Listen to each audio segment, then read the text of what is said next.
The Young and the Restless. Victor taunts Kyle and Diane. Claire senses Summer's jealousy, and Jordan discovers Claire's relationship. All products and services featured are independently chosen by editors. However, soaps.com may receive a commission on orders placed through its retail links, and the retailer may receive certain auditable data for accounting purposes. At the Avid house, Jack and Diane celebrate pulling this off on Victor. He had no idea Jack bought up his glissade divisions for pennies on the dollar. Jack tells his wife she's being rewarded for the sacrifices she made to bring their son back to them. She hopes he's right that their family has turned a corner. He asks, "What? You don't think we have?" Diane complains that his sisters are still mad at her. Jack says they'll come around. Diane says Tracy might, but Ashley, no way. Talk turns to Billy and Jack says he has bigger issues with him than he'd ever have with her. He has to tell him the truth, but isn't looking forward to it. Diane hopes he'll speak to Kyle too, and pushes him to put aside the lingering tension today. Jack is being cautious. Diane argues that he should clear the air sooner rather than later. Jack asks her to trust his judgment. At the ranch, Nikki tells Claire she wants more for her than just being her assistant. She instructs her to soak up all that she can. Worrying, Nikki asks if she's sure this is still what she wants. Claire is eager to hit the ground running and hope her instincts are right that she could be great at this. Nikki says she has the brains and drive. "You are a Newman through and through." Claire tells Nikki this is the day she has to tell Harrison she won't be his nanny anymore. Claire admits it makes her feel sad that she'll see the boy less now. Nikki asks if that's true. Victoria mentions she and Kyle have become closer. Claire says it's all new to her. It's one of the reasons she's been afraid to mention the job to him. It's not just Harrison. It's where I'll be working. She doesn't want working for Victor to make things awkward between them. Nikki thinks if Kyle really cares about her, he'll be happy for her. Besides, she's working for her. Claire is still dreading this. Nikki advises her not to hold back on doing what she wants to do, or feeling how she wants to feel, because she's worried how someone will react. Never give your power to someone. Claire thinks she's right. I just need to trust that he'll understand. If he doesn't, she won't give it up. Nikki says, "Good girl." At society, Kyle and Summer laugh and chat about Harrison over breakfast.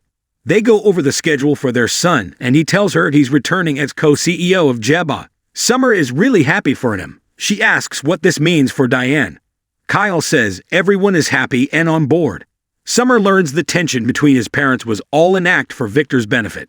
She's not sure she follows. He says it's better she doesn't. Summer thinks it's classic Diane.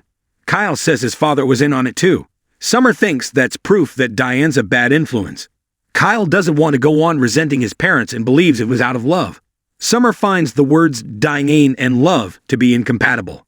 Victor walks in as Kyle says, "Summer, Diane offered to stop aside and give up her co-CEO job for me. What else would you call it?" Victor approaches and greets Summer, before asking her to give him and Kyle some privacy.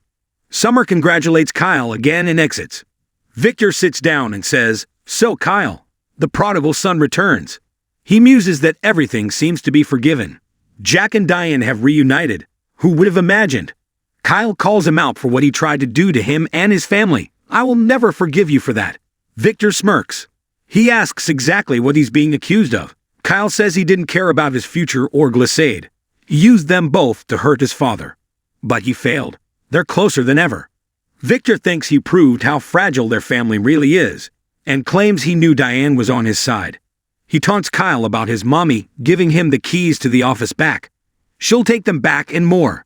Victor says he knows his mother well, and points out that her play acting was a little too realistic. Kyle argues that she was good at the ruse. Victor says, "No. Underneath it all, she's full of vitriol and hatred." He set a time bomb in the Abbott household and sitting back and waiting for it to explode. "I always play the long game." Jack arrives at the ranch and marvels about the original details to Nikki. "It not only looks like the old place, it also feels like the old place. I've got a lot of memories here." Nikki nods. "Yes. Happy ones," Jack says. "And some not so happy. That's the story of their lives, isn't it?" Nikki asks why he stopped by. He wanted to wish her well at Chancellor despite how it happened. He thinks Catherine would approve. He worries about the responsibility and stress. Nikki realizes he's worried she might drink. Jack asks, "Would I be wrong?" Nikki knows that running Chancellor will be stressful, but she's ready to take it on. Her sponsor tells her to take it one day at a time. They agree it's not always so easy.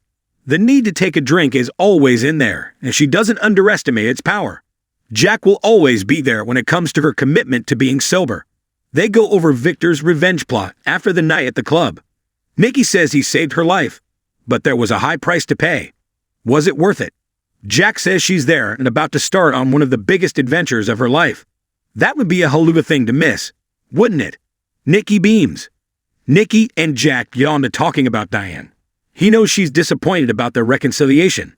Nikki can't understand it after everything she's done. Jack says it's more complicated than she knows. Nikki argues she's the same she's always been, selfish and entitled. Jack disagrees with her, although he can see how it might look that way sometimes. Nikki sniffs that Diane was able to reel him back in against all odds. Jack has to tell her the truth. He confesses that the public arguments were all an act to open Kyle's eyes to Victor using him. None of it was real. Nikki's stunned. She didn't know he and Diane were such good actors. Jack says it was painful, but they had to do something. Nikki says it was another desperate move. Jack says she's not the first person to bring that up.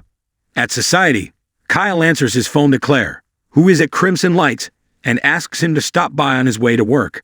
There's something she wants to talk about. He agrees and disconnects. Diane comes in and wants to talk to Kyle, but he tells her he has to meet up with Claire. He leaves and Diane turns to see Victor staring at her. He says, "You know your family will never be whole again." Diane scoffs that he struck out. Kyle is back at Jabot and she and Jack are stronger than ever. Victor says that Kyle isn't impressing anyone who matters in the corporate world by returning to Jabot. He lets her know that he's aware the washing of dirty laundry between her and Jack Abbott was a ruse. He informs Diane that she overplayed her hand. When she asked for Glissade, he knew the fix was in. Diane says, "And yet you gave it to me anyway." Victor says it's an empty shell and tells her to do with it what she wants. They compare notes on family feuds. Diane tells him not to pass judgment on her. Victor's sure in time. Jack and Kyle will find out who she really is and what she's really after. He warns her not to get too damn comfortable at home. Summer runs into Claire at Crimson Lights and they compare notes. Summer says she had a fun morning with Harrison and Kyle. They agree the kid is irresistible. Summer explains that she and Kyle had breakfast together after getting him off to school. It makes the boy happy to know they can do that. Claire says he's mentioned that. She asks her cousin to stick around. She has news for Kyle and she should hear it too. Summer has already figured out that she's taking the job with their grandmother. She knows Harrison will be super disappointed. Claire still plans to spend time with him after she moves on. Summer asks, "Because of your relationship with Kyle?" Claire hedges. "I wouldn't call what Kyle and I have a relationship." Summer asks what she'd call it. She's seen them out together and she's been glowing. Claire asks it if upset her. Summer tells her to relax. Who Kyle spends her time with only concerns her as it pertains to her son. They agree she's not a threat like Audra Charles. But Summer admits she's worried about Harrison being upset about her not being his nanny anymore. Claire says she'll still be in his life. Summer replies that she won't be the nanny. She'll be the girlfriend. There's a big difference. Kyle walks in and Summer announces that Claire has big news for them. She's leaving Harrison to go work at Chancellor. Kyle frowns and Claire's jaw drops. Kyle asks if it's true. Claire says it is. Kyle wonders why he's just hearing about it now. Claire wanted to tell him herself. Summer says she's sorry. She didn't know it was a surprise. Claire tells Kyle he's been busy, and she didn't want to bother him with this. Summer muses. That's considerate. Claire points out how she feels about Harrison, but he doesn't need her as much now that he's back in school. Summer says he's a job to her, not her son, so it's different. Claire says yeah, and explains that she did some soul searching, and couldn't pass up the opportunity with Nikki. Kyle takes her hand and tells her he wouldn't want her to think her hopes and dreams mean less than his. He's happy for her. Summer points out Harrison will be very disappointed. Claire says that's why she wants to be very careful about how she tells him. Kyle says she'll still be part of his life and is becoming even more a part of his. Summer says she and Claire were discussing their new situation before he got there. I'm happy for you, Kyle. He thanks her and reminds her she has morning meetings. Summer tells him they really do need to discuss how to explain this to Harrison. She tells Claire she'll be amazing at her job with their grandmother and wishes Kyle luck on his first day back. After she exits, Claire asks, Was that just me, or was that weird? Kyle said she was acting almost jealous. Claire says she is. Kyle thinks it's about Harrison, not him. They talk about Claire's new job. Kyle said she'll be working for Nikki, not Victor. Claire says Nikki told her he'd be happy for her. Kyle asks if that makes him wonderful. She says it does. Kyle asks her not to hold things back moving forward. She says, done. They're kissing when Jordan comes in wearing her disguise. She walks back out the door, gasps, and removes her sunglasses, looking displeased. At the ranch, Jack and Nikki debate whether Victor meant to hurt Kyle. Jack says, no, he meant to hurt me. He's not sure he will be able to forgive him for this. Nikki tells Jack he will always be her friend.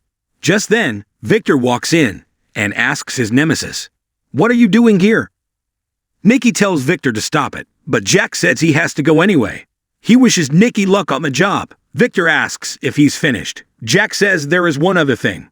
It's about those divisions of Glissade that you sold on the cheap to undercut the company. Victor grunts. You want to cry about that? Jack replies, on the contrary, I want to thank you. Victor asks, for what? Jack grins. I bought them. Grabbing his coat and walking past the mustache, he adds, thank you for the discount, and exits. Nikki's mouth opens, and Victor glowers.